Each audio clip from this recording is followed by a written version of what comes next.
안녕하십니까. 매일 아침 조간신문의 주요 기사를 딱딱 풀어서 해석해드리는 조간딱불 8월 17일 수요일에 인사드립니다. 자, 오늘은 윤석열 대통령 취임 100일째 되는 날입니다.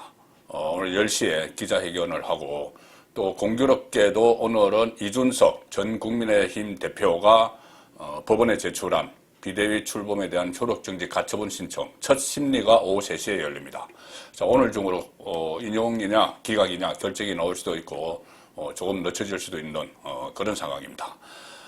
또 하나 오늘 향후 전국에 전국 흐름에 영향을 미칠 인사가 하나 나올 수가 있습니다. 검찰총장 인선이 이러면 오늘 발표가 되는 상황입니다.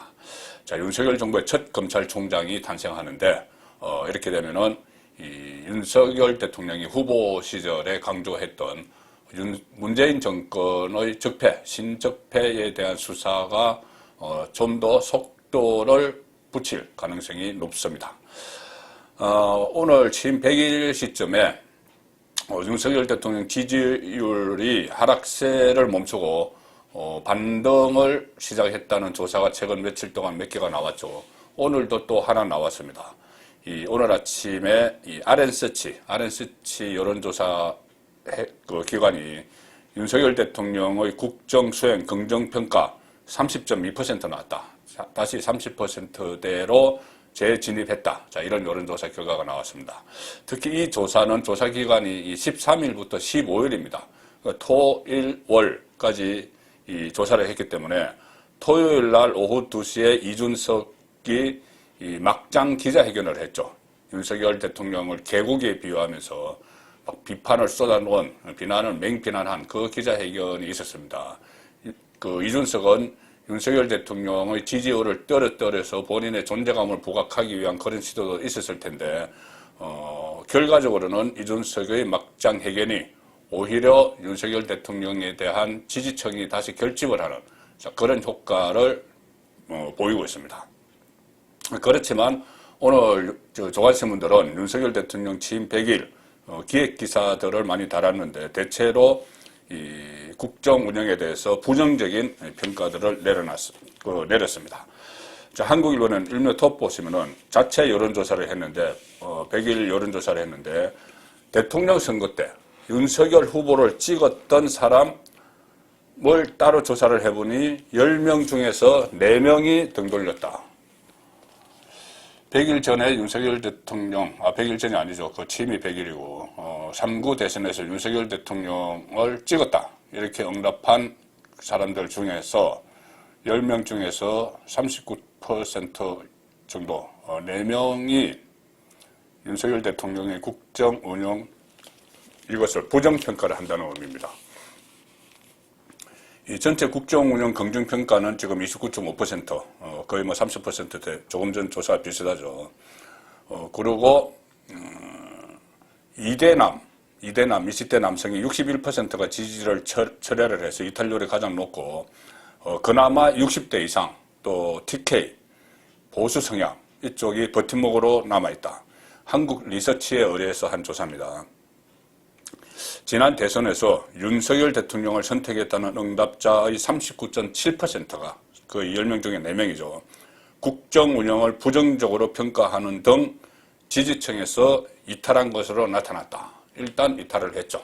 자, 언제든지, 그러니까 이것은 지지율 조사라기보다 국정 운영 긍정평가, 부정평가 조사이기 때문에 기존 지지층이 다시 들어올 가능성은 상당히 높습니다. 윤석열 대통령 쪽으로. 이탈청은 왜 그러면 윤석열 대통령 지지를 했다가, 투표를 했다가, 윤석열 후보에게 투표를 했다가 지금은 국정 운영을 잘못하고 있다고 평가를 하느냐. 자, 가장 많은 것은, 물론, 이탈청 경우입니다. 이탈청. 윤석열 후보를 찍었지만 지금은 부정평가하는. 가장 많은 이탈청은 32.1%가 대통령 리더십 부족. 이거죠. 물론 대통령에게 모든 책임이 있죠. 그런데 그 뒤를 이어서 지금 갤럽이나 이런 데 여론조사를 보면은 인사가 잘못했다. 이것이 가장 큰 이유로 나옵니다. 그런데 이 이탈청만을 놓고 보면은 22%가 국민의힘 내분에 실망했다. 국민의힘 내분에 실망했다가 인사 잘못했다. 17%보다 더 높습니다. 자, 이준석발 내분이죠. 이것은 이준석이 모든 원인의 근원입니다. 이준석이 이름 붙인 윤핵관, 친윤, 건성동, 이런 것도 다 책임이 있지만은, 그래도 모든 촉발은 이준석이었죠. 본인이 2013년에 성접대를 받은 이유, 그리고 그것을 무마하려 한 의혹으로 윤리위 징계를 받으면서 시작이 됐습니다. 그래서 국정 운영의 부정적인 이탈청의 경우에는 32.1%가 대통령 리더십 부족을 이유로 들었고, 그 다음이 국민의힘 내분 22.1%. 그래서 윤 대통령은 물론이고 여당 내부 갈등에 대해서도 불만이 지금 상당한 셈입니다. 기존 지지층에서 그렇다는 거죠. 윤석열 후보를 찍었던. 자, 그래서 이 국민의힘 내분을 속히 오늘 법원의 심리 결과에 따라서 기각될 가능성이 높죠. 자, 새로운 출발을 하는 계기로 삼아야 될 것 같습니다. 세계일보는 이런 조사를 했습니다. 국민의힘 의원들을 설문조사했습니다.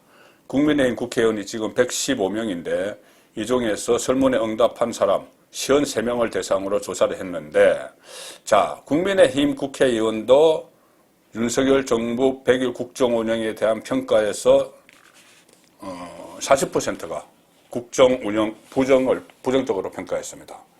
10명에 4명 정도가 대통령 국정 운영 잘못하고 있다. 국민의힘 의원들, 인사 논란, 당 내분. 그래서 국민의힘 의원들도 윤석열 대통령이 좀 변해야 한다. 자, 이런 설문조사에서 그렇게 응답을 했습니다. 세계일보가 독자적으로 한 조사죠.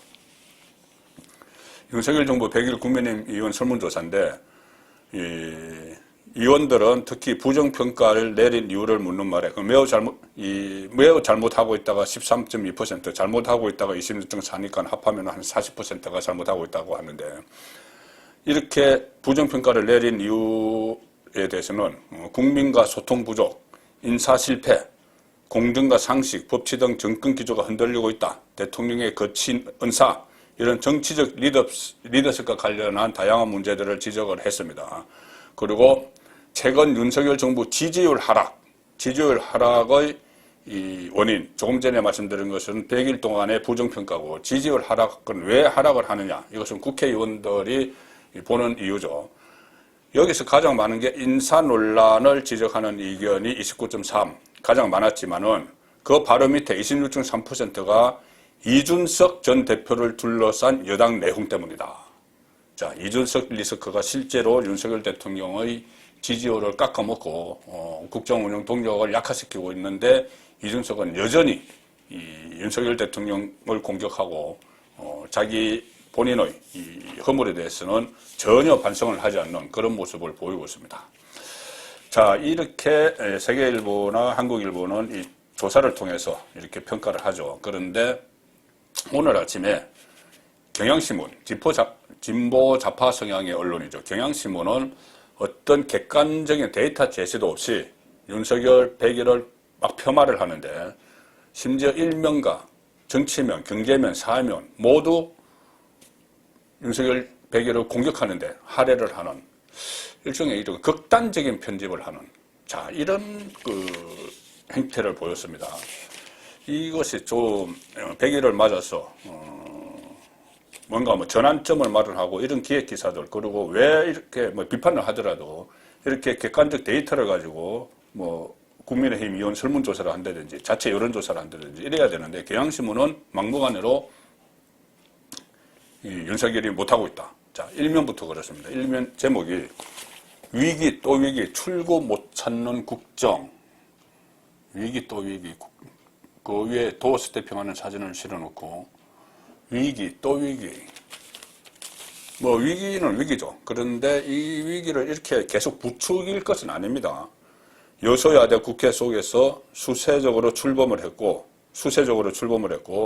일단 인사참사, 정책 혼선에 여권 내홍, 배우자 리스크까지, 셀프 위기, 여권 스스로 만든 위기들, 인사위기, 신뢰 떨어뜨린 인사참사, 이런 기사를 일면 톱으로 실고, 자, 그 다음에 중요한 면이, 일면 다음에 3면이 더 중요한 기사를 많이 실죠. 3면은 인사 실패에 대해서 측근 기용, 부실 검증, 국정 동력 떨어뜨린 마이웨이 인사, 하면서 100일 동안 인사 실패한 기록을 쭉 나열합니다. 한 면에 걸쳐서. 자, 그리고 이것을 또 사면으로 이어서, 사면에는 뭐냐면은 이 윤석열 대통령이 청와대를 국민에게 돌려주고 용산 대통령실로 옮겨서 매일 아침 도어 스태핑을 하는 것. 이것은 뭐 대통령의 소통에 있어서 획기적인 일이죠. 그런데 이것을 언론사가 제왕적 대통령 탈피 실험 못하면은 구중궁궐 떠난 의미 없다. 이렇게 하면서 청와대를 국민에게 반납한 것도 의미가 없다. 그리고 여전히 제왕적 대통령이다. 어떻게 제왕적 대통령이 매일 아침 기자들을 통해서 국민과 대화를 하는지. 자, 저는 언론사 입장에서는 적어도 다른 것은 비판을 해도 아침에 도어 스태핑을 하는 청와대에서 나와서 청와대 시절에 대통령 얼굴 보기 힘들었죠. 출입기자들이. 자, 그것은 긍정평가를 해야 된다고 보는데 70년 청와대 시대 끝내고 사상 첫 출퇴근 대통령. 소통의 양은 크게 늘었지만 상시적 리스크로 꼽힌다. 자, 그리고 또 계속해서 6면에는 당대표, 대통령 척근 싸움. 어느 여당이 이랬나.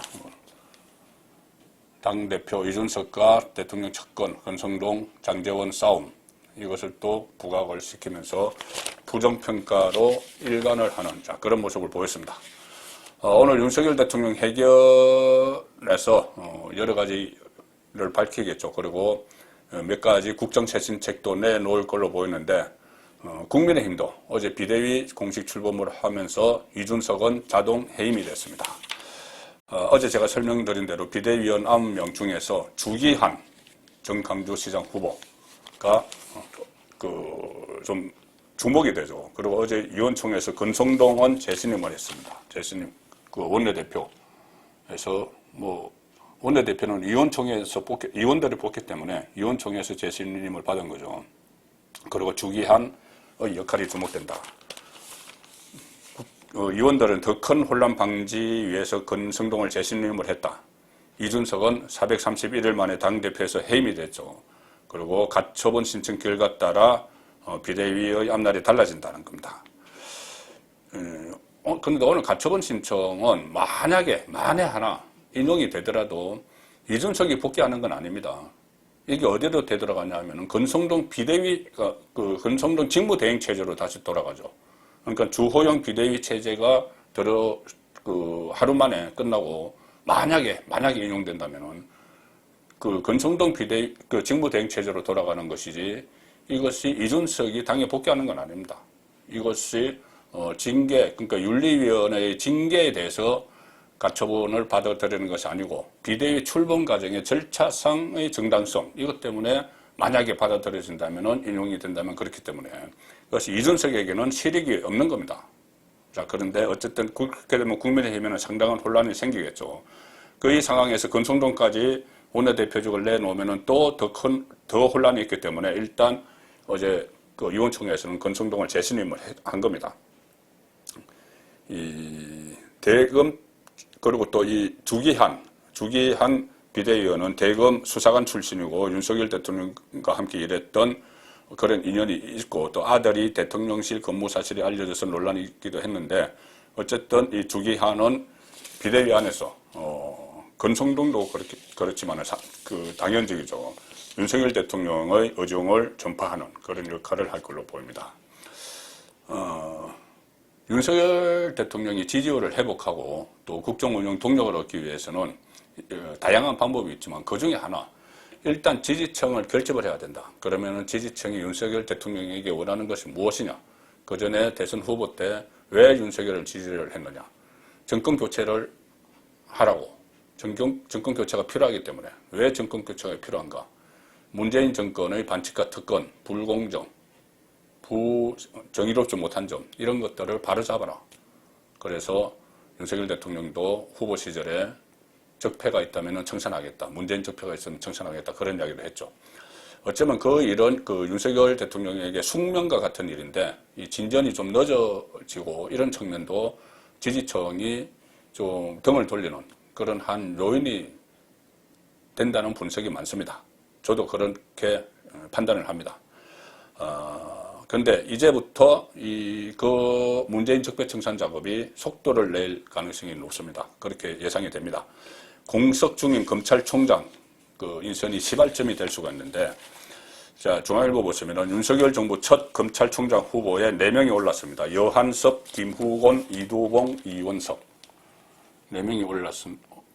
어제 총장 인선위원회에서 이렇게 해서 4명을 올렸고, 이것을 한동훈 법무부 장관이 이 중에 1명을 오늘, 이러면 오늘 임명 제청을 합니다. 윤석열 대통령이 임명 제청을 하죠. 뭐 실질적으로는 윤석열 대통령과 협의를 해서 하겠죠.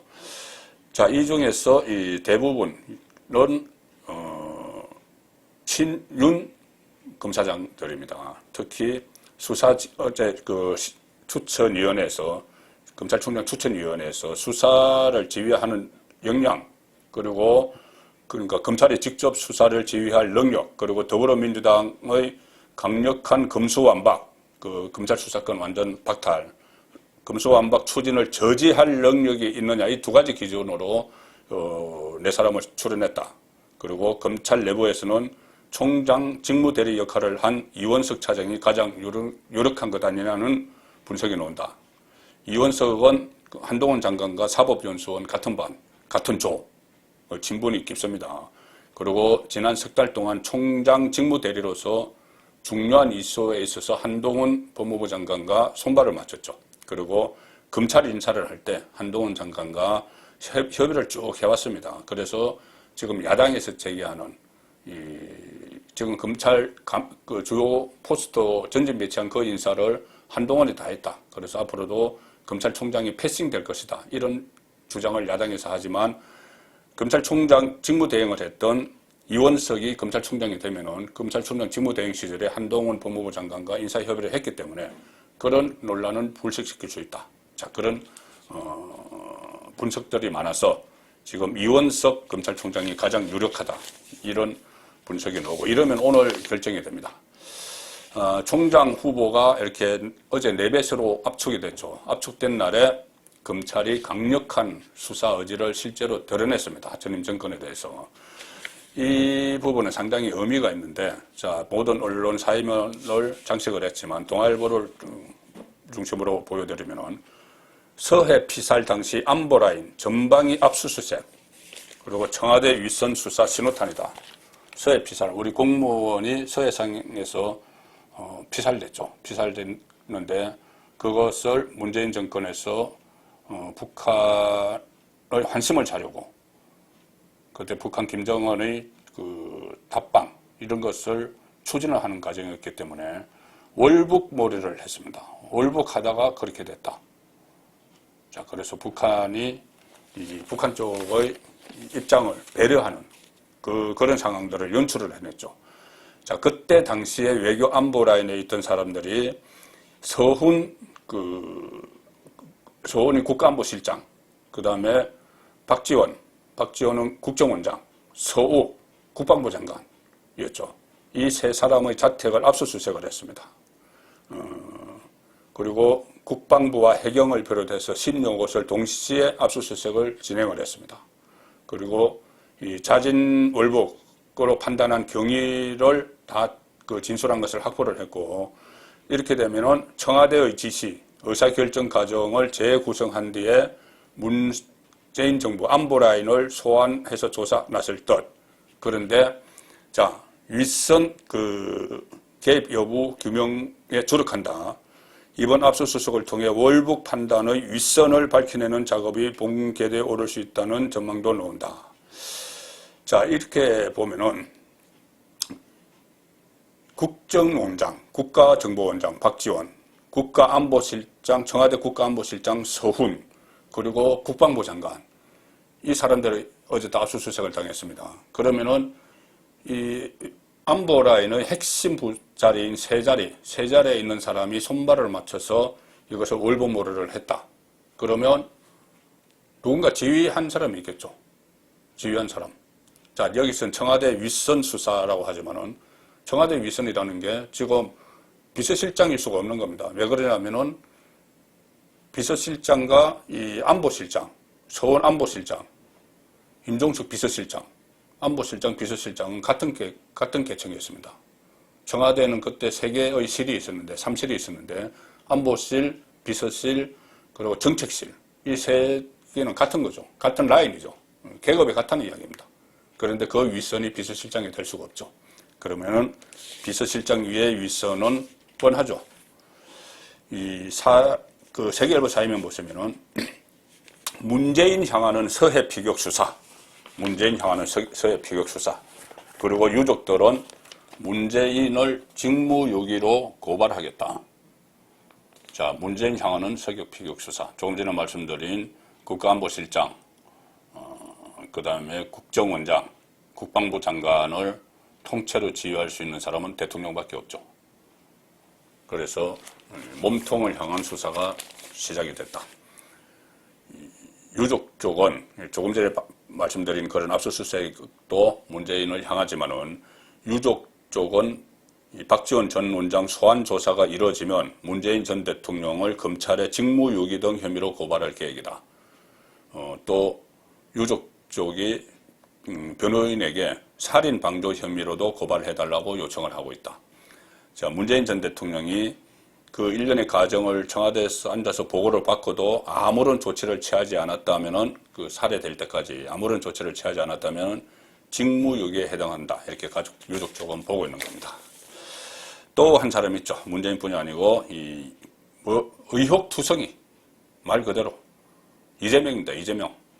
이재명 관련 수사가 10여 건인데 이것이 앞으로 야당이 2년 동안 당대표 2년 동안 사법 리스크를 몽땅 끌어안을 것이다. 민주당이 몽땅 끌어안을 것이다. 왜 그러냐면은 이재명이 당대표가 되는 것도 그렇지만 어제 당헌 개정을 본격적으로 착수했죠. 당헌 80조. 그전에는 부정부패 혐의로 기소가 되면은 바로 이 대표직에서 물러나야 됐는데 이것을 개정을 해서 기소가 아니고 부정부패 혐의로 1심에서 유죄를 받으면, 금고형 이상을 받으면, 그러면 뭐 1심까지 보통 6개월이지만은 뭐 출석 안 하고, 검찰이 불러도 출석 안 하고, 재판부도 기일, 연기 신청하고 막 이렇게 하면은 많이 끌 수가 있습니다. 그리고 또 야당 대표니까는, 그때 되면은. 그렇기 때문에 임기 2년 동안, 이재명 임기 2년 동안 사법 리스크가 온통 민주당에게 쏠릴 것이다. 그리고 이재명은 2022년 총선 공천권을 행사하기 위해서 계속 1심 판결이 날 때까지 1심 판결을 늦추려고 시도를 할 것이다. 그러면은 그 부담은 고스란히 제1야당 민주당에게 간다. 자, 이 분석입니다. 당대표 직무정지 기준을 기소해서 1심 재판 금고 이상 유죄 판결로 변경을 해버렸죠. 방탄용 당헌 개정 이런 이야기가 나오고 이재명이 수사와 관련해서 검경에 소환되거나 재판을 위해 법정에 출석해야 하는 사법 리스크 이것을 몽땅 민주당이 떠안게 됩니다. 당대표이기 때문에. 법조계에서는 이재명 관련 의혹 가운데 대장동 특혜 비리 그리고 법인카드 유용 이런 것은 검찰이 기소할 가능성이 높다. 그리고 이재명 쪽이 수사 과정에서 출석에 불응하거나 기소된 뒤에는 재판을 지연시킬 가능성이 높다. 2024년 총선 공천권을 행사할 때까지 버텨야 되기 때문에 그래야지 본인에게 더욱더 든든한 안전판이 되겠죠. 이재명 사단을 야당에 쫙 포진시켜 놓으면은 검찰도 수사가 참 하기에 좀 불편하죠. 이재명 관련 검경 수사 주요 사건 쭉 나열했는데 한 10가지입니다. 대장동, 백현동, 쌍방울 변호사비 대납 의혹, 성남FC 불법 후원금, 경기도 법인카드 유용, 경기주택도시공사 합숙소 선거 캠프 사용 의혹. 자, 이렇게 많은 혐의를 가진 사람이 지금 제1야당의 대표 자리에 거의 확정이 된 상황입니다. 어쨌든 오늘 윤석열 대통령의 기자회견, 그리고 이준석에 대한 법원의 심리, 또 검찰총장 새로운 인선, 그리고 압수수색, 전방위적인 압수수색 이런 것들을 보면은 전국 흐름에 뭔가 변화가 있음이 느껴지고 있습니다. 조간 딱 풀이었습니다.